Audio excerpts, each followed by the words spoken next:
네, 시청자 여러분 안녕하십니까. 잘생긴 네 남자 열띤 토론이 펼쳐지는 이 주식 사신기 진행을 맡은 홀짝 박사 김무석입니다.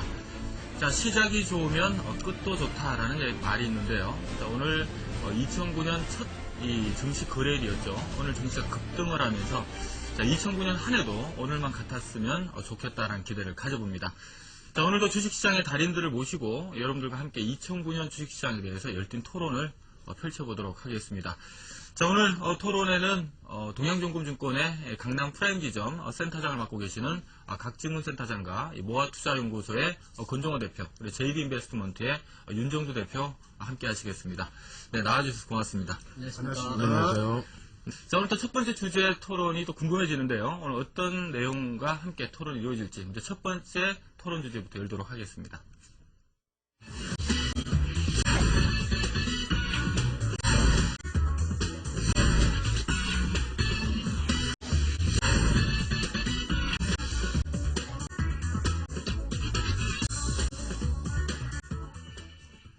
네, 오늘 첫 번째 주제가 미운 오리 새끼, 시장의 악재 관련된 얘기가 될 것 같은데요. 아마 처음부터 좀 기분 좋은 얘기를 했으면 좋겠습니다만은, 자, 아무튼 2009년도에 시장의 악재가 좀 많은 건 또 사실입니다. 오늘 또 모이신 분이 우리 또 한국경제TV에 선정한 이 주식시장의 달인, 저는 개인적으로 좀 전에 대화를 나누다 보니까 이 썰렁한 네 남자의 토론이 될 것 같은데, 자, 먼저 시장의 악재가 어떤 게 지금 2009년도에 좀 있을지, 그 관련된 얘기부터 먼저 듣고 좀 자세하게 좀 듣도록 하겠습니다. 하긴, 이 미국 부동산 가격이 급락을 하면서 이 서브프라임 사태를 만들었고요. 이런 부분이 현재 지금 미국 금융위기가 지금 전 세계 실물 경기에 좀 안 좋은 영향을 주고 있는데, 아직 가격은 하락하고 있지만, 좀 마무리 단계에 온 것이 아닌가. 하지만 또 우리 윤정두 대표 말씀처럼 또 수급 자체는 여전히 좀 꼬여 있는 것 같습니다. 지금 당장 투신권 입장에서는 지수가 좀 올라간다면 현금 확보에 좀 나설 수밖에 없는 환경 같고요. 요즘 연기금도 조금 소극적으로 바뀐 것 같고, 외국인들도 완전히 금융위기가 진정될 때까지는 계속 매도를 좀 할 수 있는 환경인 것 같은데, 수급적인 부분의 악재 과연 언제까지 지속될 걸로 보십니까? 제가 볼 때는 좀 빨리 개선된다고 하면은 그렇다면 2009년도 7월 이후 하반기 정도 되지 않을까 이렇게 보고 있고요. 그래서 사실 이것을 악재라고 표현하기에도 좀 그렇습니다. 그런 이유가 이제 2007년부터 해서 지속돼 왔던 범위의 기준이거든요. 다시 말씀드려서 그 연기금 같은 경우에 현재 기준에서는 지난 연말에 다 공표된 범위이긴 합니다만 올해 주식 비중을 20.3% 원래 채우기로 했었는데요. 그 부분을 17% 기준으로 낮춰버리고 났습니다. 일단 그 연기금 부분부터 이제 보면서 설명을 드리도록 하겠습니다. 준비해놓은 그 표가 하나 있는데 연도별로 연기금의 주식 투자 비중입니다. 사실상의 연기금이 들어올 수 있는 자금, 지난 그 2008년 10월 말의 기준인데요. 이때 이제 1100포인트 기준이었어요. 그렇게 된다면 이제 연말 기준에 1100포인트 또 기준 잡는다면은 거의 27조 6천억 정도 수준. 다시 얘기해서 2007년도 33조에서 2008년도에 10조 이상 추가적인 매수가 들어왔는데 결국 손실을 15조 이상 봤다라는 거죠. 원래 이제 그 2008년도에 17조를 채웠어야 되는데 장이 무너지면서 이 손실폭 확대와 함께 12.3%로 줄어들었다는 겁니다. 이것이 2009년도에 사실상 20.3%까지로 확대한다. 그럼 운영자산 부분이 255조 8천억 정도로 예상하고 있는데요. 엄청난 그 금액이 되겠죠.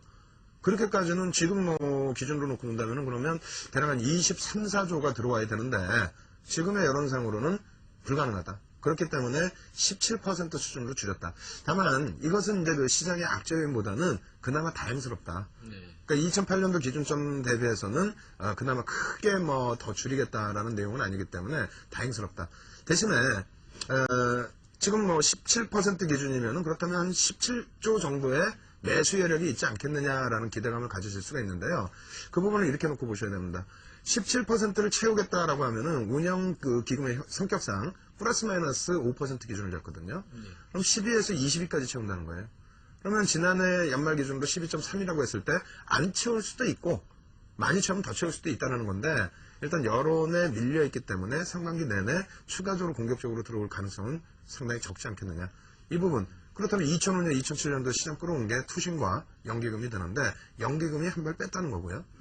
투신 같은 경우에는 적립식 쪽에서의 지속적인 누적 금액이 확보가 되고 있습니다만 거치식, 개인들이 아니죠. 기관들 쪽에서 거치식을 환매를 계속 하고 나가고 있다는 겁니다.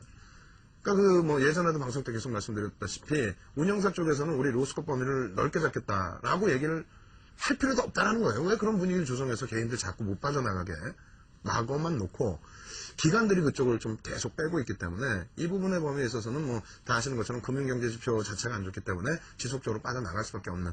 그래서 지금 투신권의 수급 여력도 지속적으로 상반기 내내 좀 제한적일 수밖에 없다라는 게 좀 우려가 되고요. 마지막으로 이제 외국인입니다. 외국인 같은 경우에는 그나마 다행인 게 좀 팔 만큼 팔지 않았느냐. 물론 이제 예전에 평균 지수 대비해서는 우리나라 지수가 좀 더 위에 있기 때문에 추가적인 악재가 나온다면 좀 더 물량이 나올 가능성도 있습니다만 글로벌 시장에서의 외국인 평균 지분율 감안했을 때는 지금 29%, 28%대의 비중이라면 공격적으로 들어올 이유도 없고요. 그렇다고 해서 공격적으로 추가 매도가 나올 이유는 없습니다. 그 정도 이제 좀 위안이 되고요. 마지막으로 이제 한 가지 보여드리면은 가장 이제 좀 우려되는 범위의 기준은 파워포인트 한번 짧게 보여드릴 텐데요. 거래대금 비중 기준에서 개인들의 투자 비중이 너무 높아져 있다는 겁니다.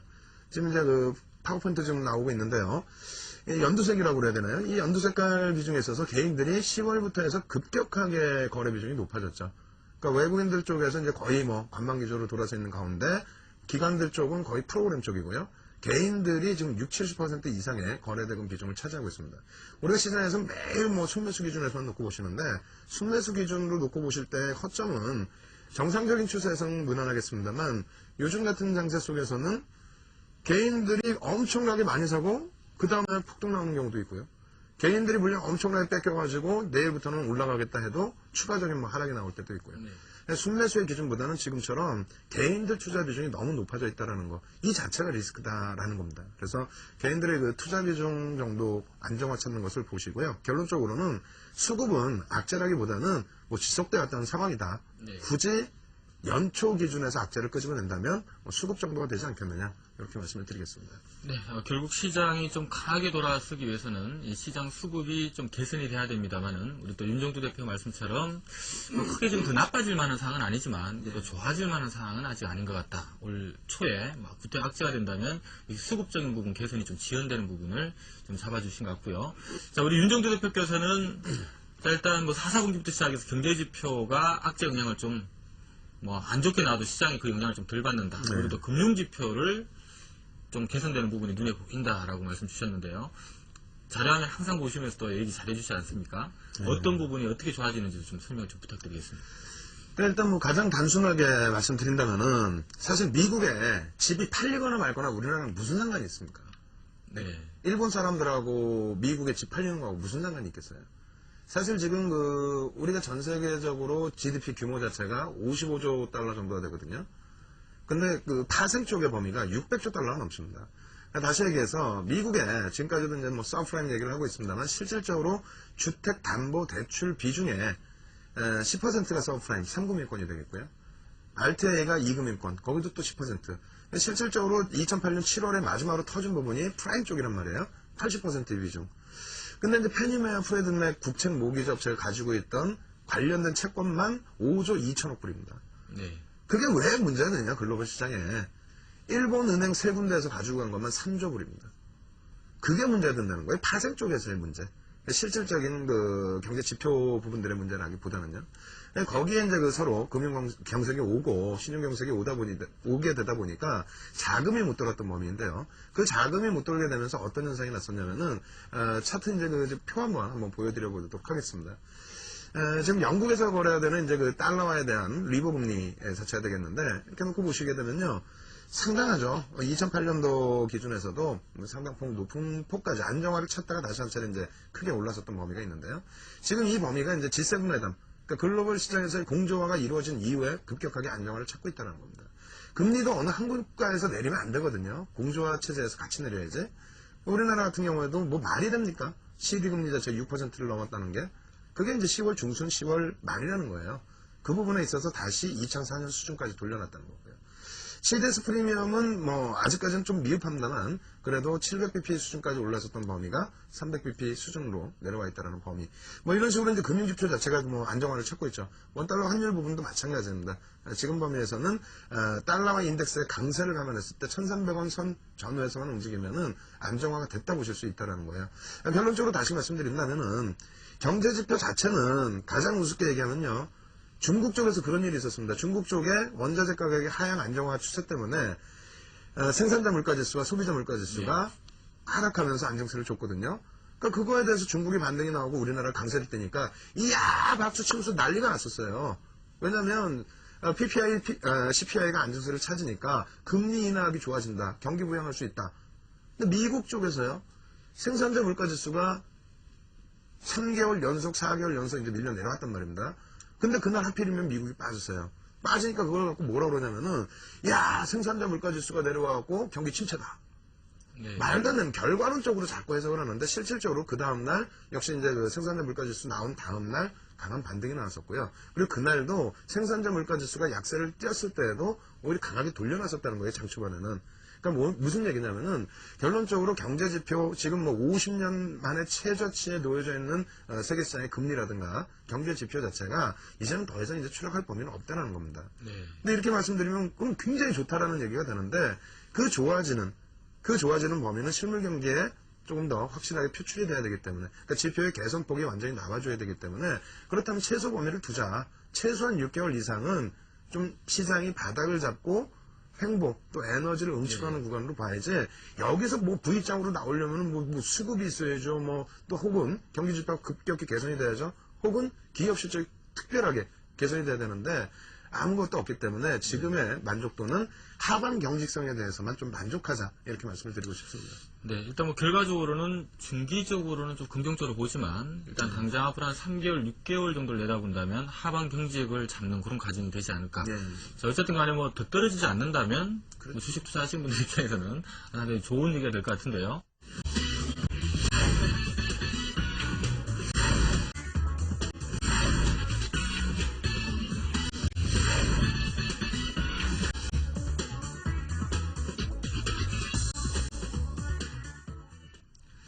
네, 세 번째 주제는 1월 효과 과연 기대해도 되는가라는 질문이 좀 올라온 것 같습니다. 자, 아무튼 산타랠리는 없었고요. 1월달 연초 효과에 대한 기대감이 좀 무럭무럭 생기고 있는데 오늘 1월 또 첫 번째 개장일날 지수가 급등을 해서 좀 더 이어지지 않을까 하는 기대감을 갖게 됩니다. 자, 우리 윤종대 대표께서는 그래도 한 1200 정도 가면 잘 가지 않을까 말씀 주셨는데 자, 네. 1월달 1200 정도까지 보는 이유에 대해서 좀 부탁드리겠습니다. 1200 가면 잘 가지 않을까가 아니고요. 1200 넘어주면 좋죠. 넘어줬으면 좋겠다 이렇게 말씀드렸는데 일단 뭐 시간 별로 없으니까 차트 좀 놓고 보면 설명드리겠습니다. 먼저 이제 그 다우지수 보면서 설명을 드리고요. 이게 연말까지의 차트입니다. 그동안 좀 문제가 됐었던 60일선을 일단은 뚫어줬다는 거에 의미를 두고요. 이왕이면은 뭐 지난번에 고점 라인으로 형성되어 있는 9000포인트 좀 안착을 해주고요. 여기만 좀 돌파시켜준다면 1월 20일까지 해서 뭐 9600 9,700 라인까지 올라오지 않을까 이렇게 보고 있는데요. 그렇게 된다면 국내 지수 뭐 거의 비슷비슷합니다. 어차피 글로벌 주식 똑같이 흘러가고 있는데 다우 지수가 9,000포인트 공방이 나와주는 무렵에 1,200포인트대의 안착 공방이 나와주지 않을까 보고 있고요. 그 위쪽으로 이제 한 단계 올라서게 되면 1,300까지의 기준인데 제 기준에서는 일단은 뭐 상반기 내내의 목표가 1,300 안착이기 때문에 뭐 그렇게 가파르게 흘러가는 흐름보다는 좀 뭐 순도 있게 움직이겠다. 그러한 이유는 일단 가장 먼저 이 빅스 주봉 차트 놓고 보여드리는데요. 이 빅스 차트에서 상반기에 35% 미만으로 좀 내려와 줘야 됩니다. 뭐 역사상 최대 고점 라인들 다 뚫고 올라갔는데 이게 안정화를 찾아야 시장이 안정되는 거고요. 두 번째로는 하반기에 20% 수준까지 형성이 되어야만 그래야 우리가 2005, 2007년처럼의 랠리를 기대할 수 있는 거다. 지금으로서는 뭐 기대감만 가지고 내동매매는 할 수 없다. 마지막으로 한 가지만 더 보여드릴게요. 일단 시장에서 가장 편하게 생각하실 수 있는 범위 뭐 지난 시간에도 계속 말씀드렸습니다만 현금을 확보하실 때 인출의 기준이라고 그랬어요. 왜 그러냐면 한번 쭉 보시면은요. 이 빨간 색깔 선이 실질금리가 돌아섰을 때 기준입니다. 실질금리가 돌려졌을 때 상승 랠리가 나오거든요. 아직까지는 실질금리 내려서고 있는 범위입니다. 이 돌려지는 것을 확인하시면 되는데 이렇게 놓고 보시면 되겠어요. 2003년 6월부터 2004년 5월까지 미국의 금리가 1%였습니다. 근데 기준금리가 올려진 게 2004년 6월부터거든요. 그로 그 다음부터 흘러왔던 범위가 2005, 2006, 2007년 3년의 랠리가 나왔다는 거예요. 네. 그러니까 2003년부터 2004년도에 그 첫 번째 상승 랠리를 놓치더라도 금리 돌려주는 거 보고 들어가셔도 충분히 3년 동안 수익 낼 수 있다. 그때에 대해서 돈 없으면 어떻게 하실 겁니까? 그래서 지금은 좀 인출하셔가지고 네. 꼭 그 원금 만들어 놓으시고 상반기는 차분하게 되는 거자 이렇게 말씀드리겠습니다. 네, 일단 상반기에는 현금을 좀 확보를 해놓자라는, 좀 올라간다면 현금 확보 쪽으로 좀 인출 말씀드릴 것 쪽으로요. 같고요. 네. 자, 일단 내일 또 강남에서 제가 무료 강연회가 있는 걸로 알고 있는데 좀. 아니죠. 내일 하면은 겹치니까 큰일 나죠. 아, 예. 그래서 저희 쪽에 한 분도 안 오시기 때문에 일요일 날로 했습니다. 예. 그래서 1월 4일 오후 2시부터 3시간이나 4시간 진행을 해드리는데 강남에 그 서밋센터라고 있습니다. 삼성역에요. 서밋센터 17층에 강연회장에서 일요일 2시부터 뵙도록 하고요. 시황 업종 그리고 이제 사실상은 ELW 위주에서 이 교육을 좀 진행해 드리도록 하겠습니다.